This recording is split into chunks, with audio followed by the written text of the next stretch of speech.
500 Doors, your real estate podcast. Speaking with industry experts in real estate buying, selling, planning, developing, wholesaling, investing, financing, management.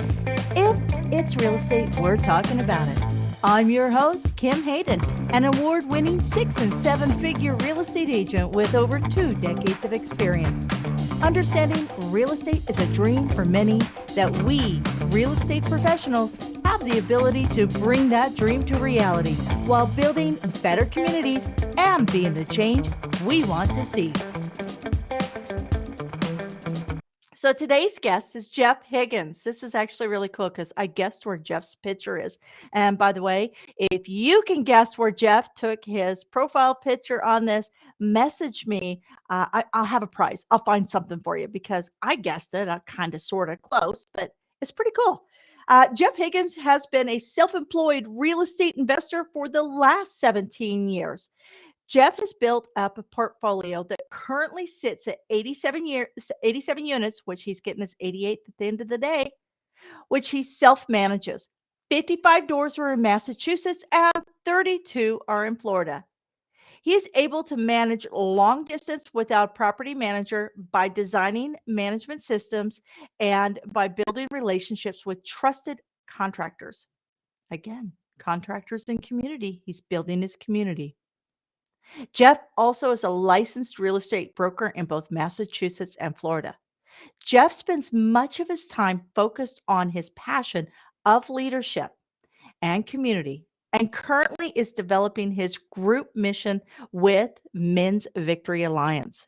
And he's dropping his first podcast episode soon with or by the time you listen to this on podcast, he will already have a few out. Men's Victory Alliance. So let's bring Jeff in. I'm sure he's just sitting here going, who is this crazy lady? So this is what happens when you do one too many things. But, hey, chasing squirrels, folks. All right, Jeff, welcome to the show. Thanks, Kim. I would have been happy to be on Talk to Resilience, but I love talking real estate too. So 500 doors it is. 500 doors it is. You know why it's 500 doors? I do not. Behind every door, I believe there's opportunity. I started my career serving 500 doors, and I served the people behind it. That is, folks, why it's 500 doors. That's kind of a special number to me. So let's go into a little bit of who is Jeff. Just so you guys know, Jeff showed up today in spades. He has got new background. He's got a new mic, a new light. He just wanted to show up. So everybody give him kudos for that. So Jeff, take us away. Tell us a little bit who you are. What's your journey? Why are we here today? Yeah, I'm a 43-year-old man. I live in Sarasota, Florida. Moved down here in 2019. I've been married for like 10 and a half years. I have 2 children, a 9-year-old girl and a 14-year-old boy. So I'm a family man. I'm a real estate investor, and I'm a men's success coach. I'm developing a community called the Men's Victory Alliance, and yeah, that sums it up. That sums it up. Just small things, forming next people's lives, creating shelter for others. So let's talk about the investment side, because I want to pull this apart. Now, you started investing in real estate back in 2012, correct? No, I became a broker in 2012. I started buying houses in 2006, and I pivoted to holding rentals in about 2008. In 2006, I flipped a house or two, and luckily I learned that holding long-term and landlording and property management were more my road. So I've focused on that for the last 15 years. Well, I think that's really evident in today's state of real estate. Like we're seeing, increases and decreases. Like it's such a high flux state in many areas. Tell me a little bit about the market where you're currently working in Massachusetts and Florida. What is the house prices done, and what is the need for a landlord? It's been crazy because Florida is a volatile market, way more so than central Massachusetts, where I spent most of my career. Coming down here, it's been more competitive. And since I moved down here in 2019, prices really skyrocketed post-COVID. So trying to get good deals has been tricky as of late, but I was able to capitalize when prices were lower a couple of years ago. And now that I've become established over the last number of years in Florida, I've kind of gotten a decent reputation. So I am getting some deal flow, people bringing stuff to me, which is good. Back in Massachusetts, I concentrated on a very small area. So Yeah. again, being in the market a long time, I developed a reputation that I was easy to work with, and I did what I said I would do. So yeah, just being a broker and networking through that, and just keeping my eye on a couple of zip codes, not focusing on everything, but just really knowing my niche, because I like to be hands-on. So I don't want to drive too far away. So I'm always investing close to where I live. It's interesting you talk about it, because that's actually how we made all of our money in real estate. And everybody would always joke, you need to leave the bubble, you need to leave bubble. But the reality is that, most of your wealth is in your backyard. You just need to know what your zip code is. What is your backyard zip code? Um, out of curiosity, because so many people are moving to Florida. Why Florida? Florida quality life is unbelievable. I enjoyed living in Massachusetts, but when I go back, I am very happy to be returning home to Sarasota, Florida. It's a great place to live. The weather is phenomenal, but it's just a more laid back lifestyle. I don't miss my shovel. I don't miss scraping the ice off my windshield. And I do like being in the path of progress. Like, I have a 9-year-old girl, and when she becomes an adult, I would like her to be in a region that's growing and jobs are growing. So we're in such an area of exploding growth that I think it'll be very good for her as she enters her career. And what do you think of like the house pricing? Because the reality is that people can only afford so much. If the average wage is 65K or 75K a year, at some point in time you do hit a ceiling on pricing. Let's talk about pricing and accessibility to further inventory or for the consumer for their own personal use. Um, and and what's going on with major corporations buying up swaths of houses. So let's dive into that a little bit. That's a lot. Yeah. Inventory is certainly an issue in Florida, but Florida is a big state with the disparities in pricing from town to town are great. Where I live in Sarasota is pretty expensive, but just north in Bradenton, things are far more affordable. You can still get a house for, I don't know, 200K in Bradenton, maybe 250. That's decent, a 3.2. Florida or Sarasota is a little bit tougher. So yeah, it's something I think about, but it's nothing I have any control over. I don't try to fight the market. I just try to participate in it as well as I can. It is.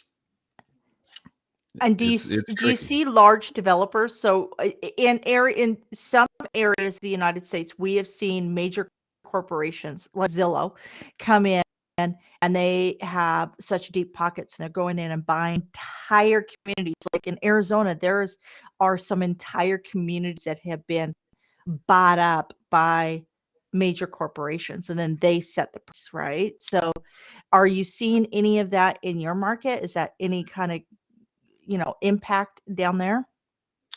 So in Sarasota, they are building like crazy. They're putting up homes everywhere in communities, and I see them building even apartment and condo communities. Zillow failed pretty hard at their home buying. I was tracking their buys and their sells for a while, and they definitely lost a lot of money trying to do that business. It didn't seem I like a know. great idea I for them. love to pick on Zillow. They're my favorite to pick on. As a real estate agent, I got it. I think it's actually written in our contract when we get licensed now, you must pick on Zillow. But nothing like a Zestimate to screw up your next listing evaluation. But keep So going. Sorry. I It's funny. I'm actually a huge fan of Zillow just because while I'm a real estate broker, I've never joined the realtor organization because I don't like how they try to hoard information on the MLS. I feel like Zillow sharing the data of home sales has made it more accessible to the public. So I'm actually a Zillow fan. I just thought the buying homes was a bad idea. But on to buying communities of homes, places like Invitation Homes. I have theories on that. Like, if you went back 30 years, people would be talking about getting a 2% deal, as in the rent is 2% of the purchase price. Now it's a 1% deal is a good deal. Everyone talks about the 1% rule. I feel like because of the huge corporations buying these neighborhoods, that 30 years from now, we're going to be talking about half of 1% deals Yeah. because the cap rates will compress as they need less of a return than I would as an individual.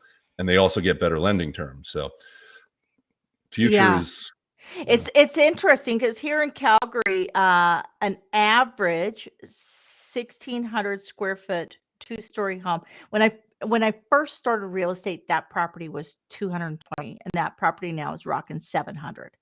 And so the real estate or the rental on that would be 2,700 to 32. So you do the math. Down in the like you can go to Kansas and be cash positive inside 6 years on a rental property. Whereas here you're literally writing it out for 15 years before you become cash positive on a property. So I think it's New York does not have the same kind of investment uh, equations as Wichita, Kansas, where I'm originally Mhm. from. Wichita, Kansas, basically, if I can't buy it cash 50% down and have the other 50% paid off in 3 years, is it a viable investment, right? So it's kind of an interesting scenario that way. So let's talk about. I want to talk a little bit about community and how um, where you're leading. So you've had what is that? You've had 18 years in this. You built up personal wealth. You've also had this amazing family. So what is something that you would say to your young self if they're moving on this path on this journey? Geez, there's a lot of things I'd say to my younger self. Probably less about real estate and more about life, self-confidence things and self-esteem things. And I got sober 8.5 years ago. I'd probably tell my younger self to do that earlier. But real estate, it's gone pretty well. I mean, early on with the flipping, short-term thinking didn't really get me anywhere. The long-term commitment got me somewhere. So I would tell myself, you're on the right track, shifting to a long-term hold model. Um, get good at that and be patient. What's the greatest challenge you believe that faces real estate investors like yourself? Like, is there an insurance issue that you've been caught by? Is there a purchase issue? Is there a finance? Like, what is the one thing that you would just wish you had known and it wouldn't have caused the issues? So I talk to a lot of people that are trying to get in for the first time, and I try to tell them that a deal never looks good on the day you make it. Even if you're going to get a great deal, you're uncertain because you just won the auction. You're willing to pay more than anyone else. So you're buying that deal and there's a lot of uncertainty. Am I doing the right thing? So my message is it never looks good on the day. So what I do is I try not to concentrate on future appreciation or the values. I am completely driven by cash flow all the time. The property I'm buying tomorrow, I'm still hitting singles. Like, even though I've been doing this 18 years, I still take them one at a time. It's $120,000, but I know I could rent it the next day for $1,350. So even if it goes down to 110 or 100, I don't care because I'm going to own it for the rest of my life. And it'll make sense cash flow wise. And eventually, because cash flow allows me to hold it, you're positioned for any potential appreciation that might occur. And that's my whole game plan in a nutshell. So cash flow and just accept that you may have a little buyer's remorse. But don't, That sounds like it sounds like you're and that's actually what is that? That's part of our caveman brain is that assessment, that post, that afterwards, that questioning, the doubt. But yeah, so and some people get hung up on it. The point is, you have to, once you are comfortable with your projections, you have to act in spite of fear, where a lot of people stay on the sidelines and look and look and look, and then they never act. Now, the opposite is also bad. You can't just be firing all over the place just because you're hungry. You got to be in the middle and balance those two. well, and that brings us back to that focus, community, and niching into know what you're doing, right? Focus on one thing. That's one of the greatest things or one of the most interesting things I've seen in every business I've ever done, be it podcasting, be it real estate, be it community events, whatever. Because I've seen people and they go, you ask them, who's your avatar? Who's your client? And they'll say, well, everybody needs a house. Dude, everyone is not your client. Not everyone's going to listen to your podcast. Not everybody's going to watch your show. Not everyone's going to come to your event. Who is your avatar? And I think this is the greatest thing that we do, is that we run around, and it's like I said earlier, chasing squirrels. It's like and we're not in it. We get that buyer's remorse, and then, it's not moving fast enough. It's not, or we hit one little hiccup. What's one hiccup you've hit in a property that a weaker man would have unloaded the property? I mean, over the years and dealing with many, many hundreds, if not thousands of tenants, of course, there are disagreements along the way. I've spent plenty of time in housing court, which I try to avoid at all costs. So hiccups are inevitable. You just have to accept them and project for them. When you're doing your underwriting, especially as you grow to more doors, you're able to pencil it in as, one or two might have a hiccup. Can you withstand it with the others working out? So hiccups aren't even something I look to avoid. It's something I look to absorb. Oh, that's good. Avoid, absorb. That's good. That's very much like Edison, who said he didn't have failure, had feedback. That was, that is a really great way of putting that. In the finance aspect. So now that you're not because in Wichita, Kansas, you can still buy a property for $130,000 that, like you said, you can quickly turn it around, put it up. But when we look at financing, looking at grants, looking at opportunities that are out there, because a lot of things are out there right now. What do you think are some of the most underutilized opportunities that investors could access? So I've been out of that game for a few years, just because when I was starting, I did everything I could, from borrowing hard money at 15% and 5 points to get into a 3-family. I was beg borrowing, stealing money. And that was, as I was trying to get developed, I took a lot of risk. My risk appetite was huge. I was in my 20s. Now that I'm 43, I don't really expose myself to too much risk. So I have equity that I've built up over the years, and I use lines of credit to make my acquisitions now. So I can't really speak to currently exactly what's going on. But when people come to me and they haven't bought one yet, especially if they're younger, I tell them to buy a 3 or a 4 family on an owner-occupied financing. Go to your local bank, go to a mortgage broker, get the best mortgage you can get, owner-occupied, and live among your tenants. And I did just that for several years. I lived in a 4-family that I owned and managed it. And the sacrifice, it wasn't even much of a sacrifice, definitely paid off. So if you can leverage the bank financing on a multifamily, that's the best thing. And then if you move and do it again and keep the loans, now we're talking. Yeah. So basically, have a little bit higher tolerance for risk, but look at it long term. I think a lot of the flipping mentality is flushing out because housing prices are going up. People are starting to look more long term. I know that, back in the early 2000s and mid 2000s, everything was, flip or flop, flip this, flip that, right? Everything that we saw was around flipping. And now it seems that mentality is coming back more essential.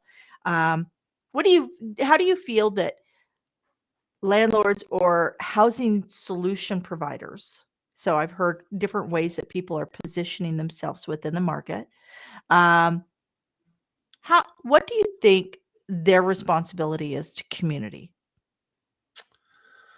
That's a great question. I mean, I know how I take it. I know that I wouldn't feel good if I wasn't providing a value that I was comfortable with. And I understand my tenants and I understand what they need.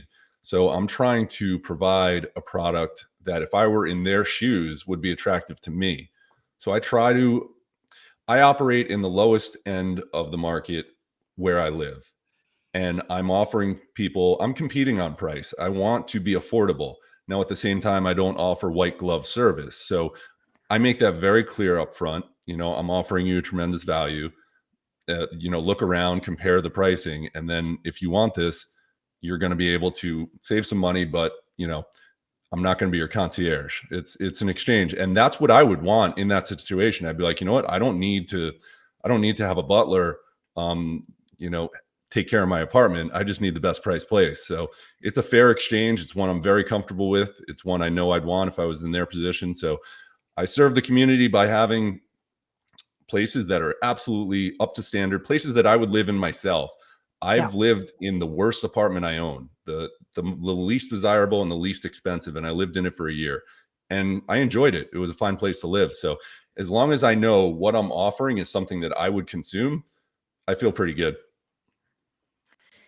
You know, and I think that's the point that I keep going back to what you said around focus and niche, knowing where, you know, finding what you're good at, and you're creating a solution for a market that's actually really underserved. Mhm. There is nearly half a amount. Jeff sounds George. Let's put this up for you. What does George say? Do you know George? George, Jeff Yeah, sounds Jorge like a is in man my of. men's There you group. go. Mhm. There you go. Awesome. Um, it's in the United States. There's just under 500,000 home shortage for affordable housing. And it sounds like you are picking up the gauntlet and stepping into a space that is providing affordable housing. And that's what we're hearing screamed continuously. Are you seeing anything, just out of curiosity? I know that this is not your niche. I'm just curious because I'm not in Florida. Are you seeing anything in the downtown cores with commercial? Because we're seeing in many major cities where the commercial is not populating back up since COVID as quickly. There are several major cities that they have like a 30% vacancy downtown now.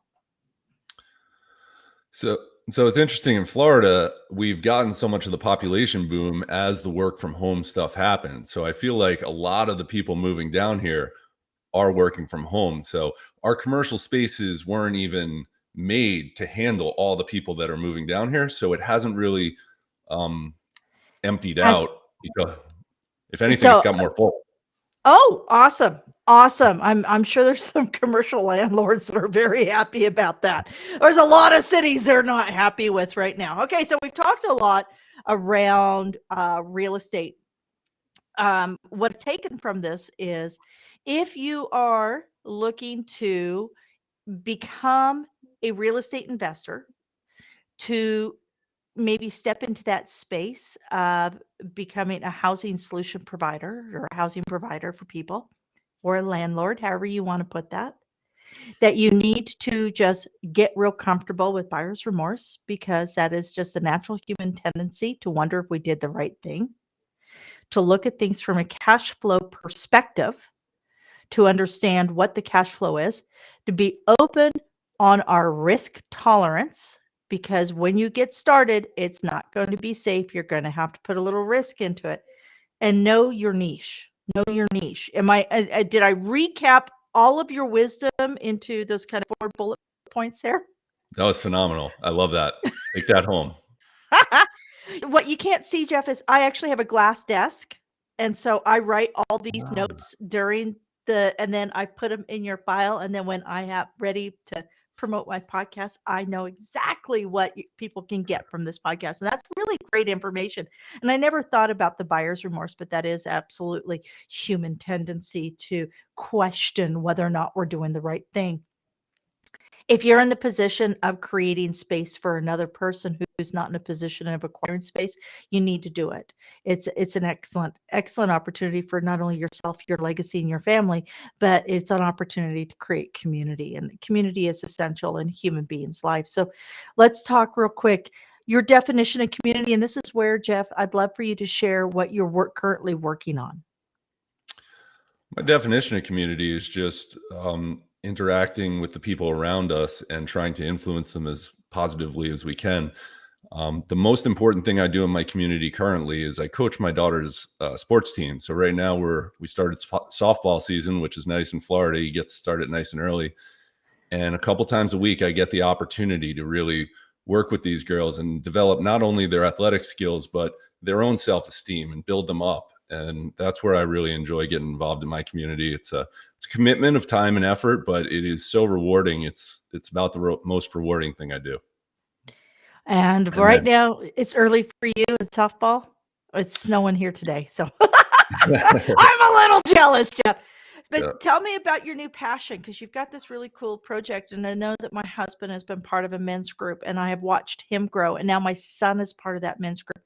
And we don't think of men's groups. I mean, I've been part of all these women's things, right? And I love my women's groups, and I love my women, and I never thought about men needing an infrastructure support. Talk to me So about that. joining a men's group a number of years ago called the Fraternity of Excellence has changed my life so powerfully. And it's something a lot of guys don't know about. I talk to my friends, and it's a foreign concept to them to join a group and work with men and get the accountability and get the right kind of messaging in your ear, because a lot of the messaging in society isn't what you want to focus on. But you get inside a group where you're all working together, concentrating on family and your finances and fitness. It keeps you on track.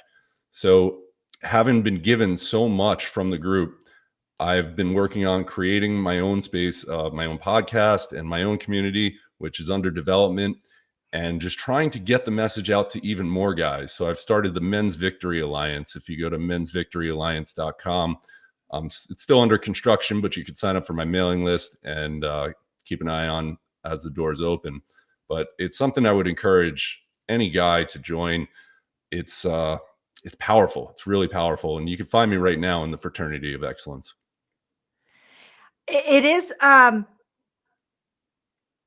it is interesting because for so many years, human beings have had religion as a connectivity.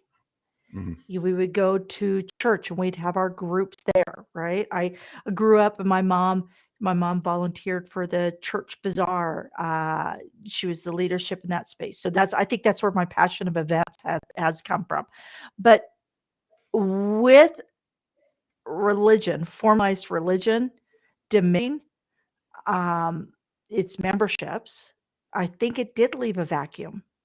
And you know, sorry, go ahead. Well, I just wanted to mention there are some very religious men in my group, including a priest. We get it's like a different take, a different angle. It provides something different. So even if you're heavily involved in your church, you would still benefit from our group. I haven't been to church recently, but I've gone stretches in my life, and they never told me to get in shape or that I was off track with Yep. something like that. And that's part of your initiative, and it's interesting because I do see that in a lot of men's groups is around the fitness aspect of Mhm. it. And are you looking at doing any retreats? I mean, you're in Florida. You could do a retreat any time of the year. Are you looking at doing, and what would that look like if you had some sort of gathering where people could come from across the United States? Absolutely. That's something I have on my eye on, but it's in the distance a little bit. I got to build out the foundation a bit more, but we do have retreats in the group I'm in currently, and they're incredible weekends. I mean, people leave them and they have such energy to go on and create and be better fathers and just better men. Better men. And then, you know what? Um, I know that the world's gotten very polarized. And as a mother of two young men, I have a 33-year-old son and a 25-year-old son, and I have Wow. been married for nearly 30 years. I do know that you hear a lot of language that really isn't necessary. There's a lot of adjectives that are put in front of somebody's name or gender, and we don't really need to do that. What if we change some of those adjectives to positives versus negatives, right? And I think that that's where finding a group of like-minded, creating community is so incredible. And that's like I said, that has always been the foundation to everything I talk about. Client and community centric. Everything is client and community centric. And I love the fact that you are taking this next level. Let's talk real quick. I'd love to know what books, podcasts, shows, videos, who are you listening to? Who are you filling your world with? So the last book I read was The Confident Mind by Hans Zinsler. That was good. I read The Mastery of Love by Don Miguel Ruiz recently. So I try to read broadly and not just keep it to finance and real estate. I read all the real estate books many, many times. Podcasting, I usually flip around and see where my friends have appeared, and I'll listen to whatever they've appeared on. I like the Family Alpha podcast is really good. He's got a great message. And I'll be listening to the 500 Doors podcast, of course. Oh, good plug, good plug. And the name of your podcast you're coming out with? The Men's Victory Alliance podcast. Episode 1 comes out tomorrow, but it will probably air later. But February 15th will be the first episode, and then weekly on Wednesdays after that. A phenomenal guest lined up for the first episode. I think it'll be really enjoyable. Excellent. And you talk a lot around finance, and I think finance is going to be critical as we move forward with the cost of everything going up. That we have to reset our minds. I mean, I'm finding that I'm talking like mother now. I go to the grocery store and I buy cheese, and I go, I remember when. Well, that's what we need. We need how to reset our thinking when we are purchasing, because as you said earlier, you said something about you don't have control of the market. You have to learn to work within the market. That would be an excellent thing to address. Episode 1 is going to be sexy and informational. That's awesome. That's awesome. That might be my episode 1 guest. Is that Anthony Mig? Yeah. Yeah. All right, Anthony, we're watching. All right. So this is where you can lay down all your socials. Where can people find you and follow you? And do you have anything like a cut sheet of like 10 questions to ask yourself if you're ready to invest in a property or anything along those lines to help future investors? Or did I just give you an idea there? No, that's a great idea. If you want to read what I think about money, you can go to mensvictoryalliance.com, and if you give the email, a PDF is sent to you, and I talk about money, marriage, and mindset in the document, which I think is pretty good. You can find me at Jeffrey Higgins on Twitter. You can find me at Jeff Hig on Instagram, and those are the 2 best places to reach out and sign up for the email list at mensvictoryalliance.com. Excellent. All right. This is the base of the show where I want you to close us out with a quote and just something that is your guiding quote. My favorite quote is from Rudyard Kipling, and he says, if you can fulfill the unforgiving minute with 60 seconds worth of distance run, yours will be the earth and everything in it. And what's more, you'll be a man, my son. Oh, you know what? I would like to have you do that one more time. I'm going to actually step out of the screen. I'm going to bring you full screen because I would like to capture this for one of my clips. How's that? Sounds good. If you can fill the unforgiving minute with 60 seconds worth of distance run, yours is the earth and everything in it. And what's more, you'll be a man, my son. From my favorite poem, If, by Rudyard Kipling. That is awesome. That's the first time I've heard that quote. I get a lot of Rich Dad, Poor Dad. Which is fabulous. I get a lot of, things from Anthony Robbins and things like that, but, or Tony Robbins. But that's the very first time I shared that on the show. I appreciate that. Thank you. You're welcome. All right. Well, folks, I hope you feel that your time has been served today, because we know that is our number 1 non-renewable resource, and it's the most precious resource that you have. And I thank you for sharing it with me and my guest today.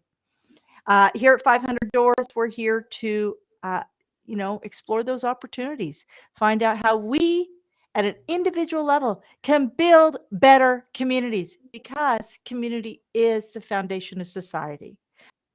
And we got this. We absolutely can join me over at Real Estate Success with 500 Doors on Facebook. It's a great group. You can just pop in there and share ideas and insight how we can better serve our communities. Until next time, I'm Kim Hayden. This is 500 Doors, and I appreciate your time. So be good to yourself. Thank you for joining us at the 500 Doors, your real estate podcast. Be sure to join our Facebook group at Real Estate Success with 500 Doors. Keep on watching, and don't forget to like, subscribe, comment, and share, because we all know sharing is caring.